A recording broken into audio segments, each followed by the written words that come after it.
Lion's Den Boxing.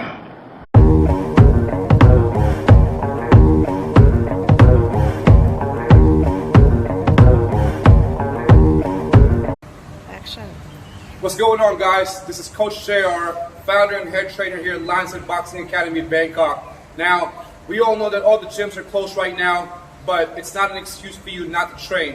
So, in the next couple of days, I'm going to be giving you a whole lot of tips, tricks, workouts, drills that can help you improve your game from your own house. You don't need a lot. If you have a bag, even better. If you have dumbbells, even better. But if not, shadow boxing will do. So, tune in. And let's get it cracking. Alright guys, so today's topic is the lead hook. Now, the lead hook, or the hook itself, is one of the most hardest to learn punches in boxing or to execute, even if you're a beginner or already in an intermediate level.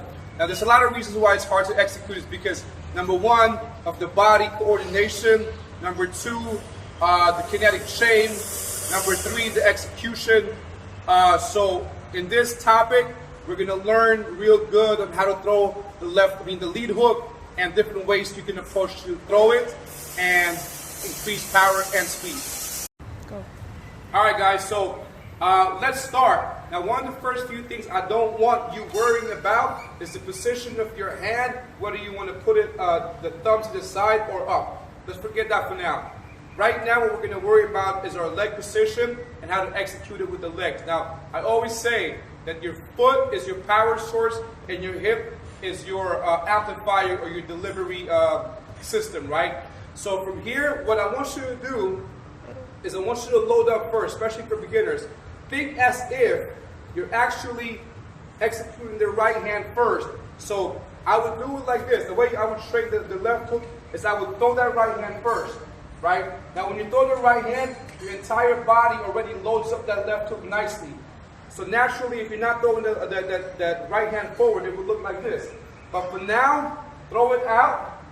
You're already loaded. And then make sure you're always executing the kinetic chain, which is basically pivoting your foot slightly. You don't have to do it too much. Slightly, in order to release your hip, so your hip can go around and get a nice space for executing the left hook. Now watch. So I'm throwing my right hand, my cross first. I'm enabling my body to load up. Now you see my foot goes out, my hip loosens up, and I execute my hook. Right? Now I never want the hook to be this low. The reason why I keep my hook right here is because if I do miss, this can provide as a protection or a wedge block for me. Right? But don't worry about that for now. So once again, basic execution, throw that right cross first, or whichever, if you're southpaw. Now from here, I want you to transfer your weight to the back, pivot your front foot, and release your hip, and execute that hook. Right? So this is your drill. 1, 2, bring it back. 1, 2, bring it back. Alright, so we've somehow learned how to turn our body to load up for that lead hook. Now we're simply going to remove that cross, right? Earlier, I was teaching you to throw that cross first before you throw that hook. Now, it's going to be the same exact action, except you're not actually throwing that cross anymore. Or you can even learn it halfway. So halfway out with the cross, and then boom, turn into that hook. Halfway out with the cross, turn into the hook. Now you can progress by actually taking out the entire punch and just loading up with the right side of your body to your left. Here, same action, no punch. Turn, execute. Turn, execute. Turn, execute. Now, a few details. Try not to have your elbow lower than your fist when you're doing that hook. Keep it the same level as your punch, as your glove, or if not, even higher. You try to dig in downwards or straight on a 90-degree angle. Think as if you're punching around a pole. There's a pole in front of you, and once you load up, you want to punch around that pole. Because if there's no pole and you fold it too much, it's as if you're trying to elbow somebody. We don't want that. And that hook's going to be way too short. So make sure, imagine there's a pole in front of you, load up, as if you're throwing the right cross but without the punch. Boom, loop around that pole, get back into position. All right, so now we're moving on to working that hook on the bag. How do we approach this nicely, right? So can you come around here real quick? Now, in order for you to work the bag nicely with the hook, I always suggest to my students to never face the bag in the center right away. So what I normally do is if I lead with my left, I would step to my left and there's nothing in front of me, right? So what I'm doing is I'm simply trying to get all that space so I can turn my hook in. If I'm in front and I'm not really used to the punch yet, and I load up, it's a little too short, I can't really generate any power yet. So what I'm doing is I'm simply moving to my right where there's no bag, but the bag is on my right side. So what I'm doing is the same exact progression that we learned earlier, where I'm throwing my right hand out first with no target, so my entire body's loaded up, and then I execute my hook, right?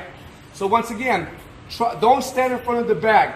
Stand to your left if you're orthodox. Stand to your right if you're a southpaw. So right now I'm on the left side of the bag.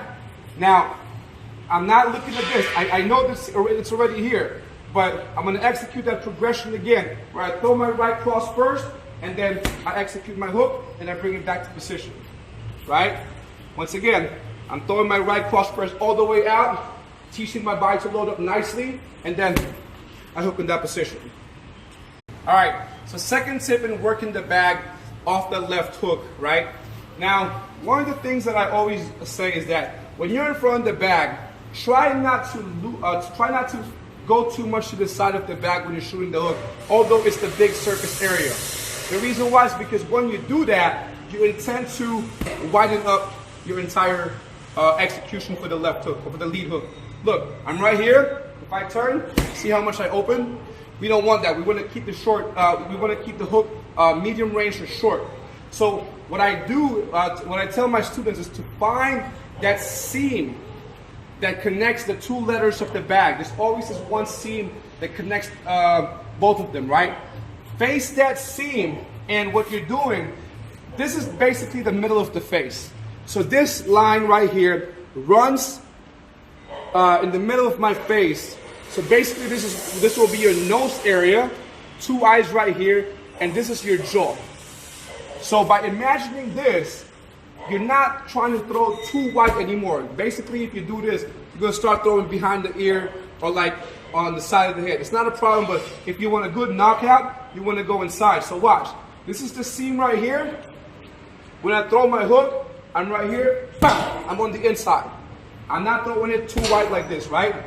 Once again, so this is the seam, that's the face right there, the nose, two eyes, and the jawline.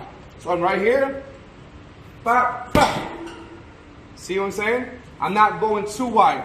By doing that, I train my body to throw short or mid-range and start progressing on that power.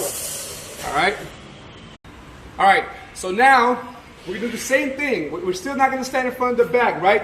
Now we're just progressing by either shortening that right cross that we had earlier. We're not gonna go full on out now. We're gonna go halfway out, a little shorter, and then turn that hook right away to the target, right? So it'll look like this. Here, halfway, boom, turn it. That's the way you teach your body how to turn and have a nice little load up. And then you progress all the way to the end where there's no more punch at all. So you're just turning the body, loading up, and then shooting. Now on the foot, same thing. Don't pivot too much. I don't want you transferring your entire weight too much and then you lean backwards. So you're just loosening up that foot, taking the heel off the ground.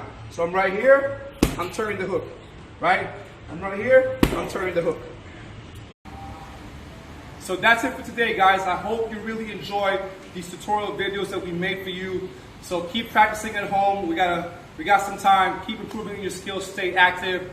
And this tutorial video is powered by our sponsors, Fairtex and Skills Thailand. Thank you so much, guys. Stay active.